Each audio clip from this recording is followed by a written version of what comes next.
ब्रह्मरूपमादिमध्यशेषसर्वभाषकम् भावषट्कहीनरूपनित्यशतमदयम् ब्रह्मणोऽधिगोचरं च नेति नेति भावितं त्वं नमामि देवदेव রামকৃষ্ণমীশ্বরম।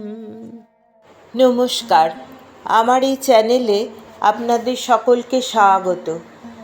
ঠাকুর শ্রী শ্রী রামকৃষ্ণ পরমহংসদেব, শ্রী শ্রী মা এবং স্বামী বিবেকানন্দকে আমার সশ্রদ্ধ প্রণাম জানিয়ে শ্রীমকথিত রামকৃষ্ণ কথামৃত থেকে পরবর্তী অংশ পাঠ করে শোনাচ্ছি।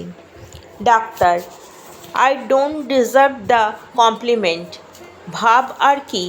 ফিলিংস, ভক্তি আর অন্যান্য ফিলিংস। বেশি হলে কেউ চাপতে পারে, কেউ পারে না। মাস্টার, এক্সপ্লেনেশন কেউ দিতে পারে এরকম করে, কেউ পারে না। কিন্তু মহাশয়, ভাবভক্তি জিনিসটা অপূর্ব সামগ্রিক। স্টেবিং অন ডারউইনিজম আপনার লাইব্রেরিতে দেখলাম।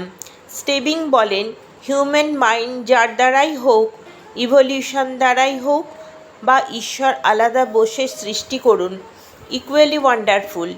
তিনি একটি বেশ উপমা দিয়েছেন, থিওরি অফ লাইট।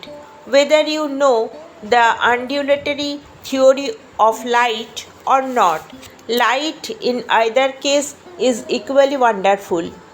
ডাক্তার, হ্যাঁ, আর দেখেছো, স্টেবিং ডারউইনিজম মানে, আবার গডও মানে। আবার পরমহংসদেবের কথা পড়িল। ডাক্তার, ইনি অর্থাৎ পরমহংসদেব দেখছি কালীর উপাসক। মাস্টার, তাঁর কালী মানে আলাদা।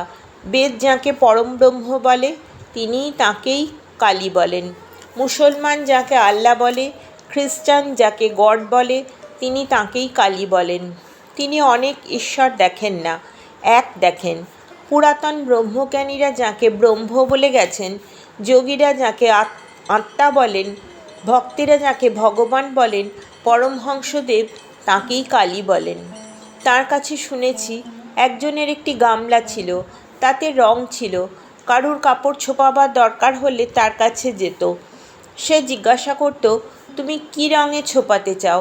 লোকটি যদি বলতো সবুজ রং, তাহলে কাপড়খানি গামলার রঙে ডুবিয়ে ফিরিয়ে দিত। ও বলতো, এই লও তোমার সবুজ রঙে ছোপানো কাপড়। যদি কেহ বলতো লাল রং, সেই গামলায় কাপড়খানি ছুপিয়ে সে বলতো, এই লও তোমার লালে ছোপানো কাপড়। এই এক গামলার রঙে সবুজ, নীল, হলদে সব রঙের কাপড় ছোপানো হতো। এই অদ্ভুত ব্যাপার দেখে একজন লোক বললে, বাবু, আমি কি রং চাই বলবো? তুমি নিজে যে রঙে ছুপেছ, আমায় সেই রং দাও। সেরূপ পরমহংসদেবের ভিতর সব ভাব আছে। সব ধর্মের, সব সম্প্রদায়ের লোক তাঁর কাছে শান্তি পায় ও আনন্দ পায়। তাঁর যে কী ভাব, কী গভীর অবস্থা, তা কে বুঝবে? Doctor, all things to all men, তাও ভালো নয়, অলদো সেন্ট পল সেজ ইট। মাস্টার, পরমহংসদেবের অবস্থা কে বুঝবে? তার মুখে শুনেছি, সুতার ব্যবসা না করলে 40 নম্বর সুতা আর 41 নম্বর সুতার প্রভেদ বোঝা যায় না। পেন্টার না হলে পেন্টারের আর্ট বোঝা যায় না। মহাপুরুষের গভীর ভাব ক্রাইস্টের ন্যায় না হলে ক্রাইস্টের সব ভাব বোঝা যায় না। পরমহংসদেবের এই গভীর ভাব হয়তো ক্রাইস্ট যা বলেছিলেন তাই, be perfect as your father in heaven is perfect. Doctor, আচ্ছা, তাঁর অসুখের তদারক তোমরা কীরূপ করো? মাস্টার, আপাতত প্রত্যহ একজন সুপারিনটেন্ডেন্ট করেন, যাহাদের বয়স বেশি। কোনো দিন গিরিশবাবু, কোনো দিন রামবাবু, কোনো দিন বলরামবাবু, কোনো দিন সুরেশবাবু, কোনো দিন নবগোপাল, কোনো দিন কালীবাবু, এই রকম। ভক্ত সঙ্গে শুধু পাণ্ডিত্যে কি আছে? এই সকল কথা হইতে হইতে শ্রী শ্রী ঠাকুর পরমহংসদেব শ্যামপুকুরে যে বাড়িতে চিকিৎসার্থ অবস্থান করিতেছেন, সেই বাড়ির সম্মুখে ডাক্তারের গাড়ি আসিয়া লাগিল। তখন বেলা 1টা। ঠাকুর দোতলার ঘরে বসিয়া আছেন। অনেকগুলি ভক্ত সম্মুখে উপবিষ্ট। তন্মধ্যে শ্রীযুক্ত গিরিশ ঘোষ, ছোট নরেন্দ্র শরৎ ইত্যাদি। সকলের দৃষ্টি সেই মহাযোগী সদানন্দ মহাপুরুষের দিকে। সকলে কেমন মন্ত্রমুগ্ধ সর্পের ন্যায় রোজার সম্মুখে বসিয়া আছেন, অথবা বরকে লইয়া বরযাত্রীরা যেন আনন্দ করিতেছেন। ডাক্তার ও মাস্টার আসিয়া প্রণাম করিয়া আসন গ্রহণ করিলেন। ডাক্তারকে দেখিয়া হাসিতে হাসিতে শ্রীরামকৃষ্ণ বলিতেছেন, আজ বেশ ভালো আছি। ক্রমে ভক্ত সঙ্গে ঈশ্বর সম্বন্ধীয় অনেক কথাবার্তা চলিতে লাগিল। শ্রীরামকৃষ্ণ, শুধু পণ্ডিত কি হবে যদি বিবেক বৈরাগ্য না থাকে? ঈশ্বরের পাদপদ্ম চিন্তা করলে আমার একটি অবস্থা হয়, তখন পরনে কাপড় পরে যায়, শিরশির করে পা থেকে মাথা পর্যন্ত কি একটা উঠে, তখন সকলকে তৃণজ্ঞান হয়। পণ্ডিতের যদি দেখি বিবেক নাই, ঈশ্বরে ভালোবাসা নাই, তাহলে খড়কুটো মনে হয়।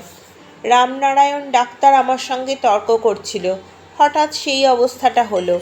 তারপর তাকে বললুম, তুমি কি বলছো? তাকে তর্ক করে কি বুঝবে? তার সৃষ্টিই বা কি বুঝবে? তোমার তো ভারী তেঁতে বুদ্ধি। আমার অবস্থা দেখে সে কাঁদতে লাগলো, আর আমার পা টিপতে লাগলো। আজকের পাঠ এই পর্যন্তই। আপনারা সকলে ধৈর্য ধরে এতক্ষণ এই পবিত্র পাঠ শুনলেন, সেজন্য আপনাদের সকলকে আন্তরিক ধন্যবাদ। এই চ্যানেলটি যদি সাবস্ক্রাইব করে নেন, তাহলে পরবর্তী এবং পূর্ববর্তী পাঠগুলি খুব সহজেই খুঁজে পেয়ে যাবেন। ঠাকুর শ্রী শ্রী রামকৃষ্ণ পরমহংসদেবকে আবার ভক্তিপূর্ণ প্রণাম জানাই। সকলে ভালো থাকবেন। নমস্কার।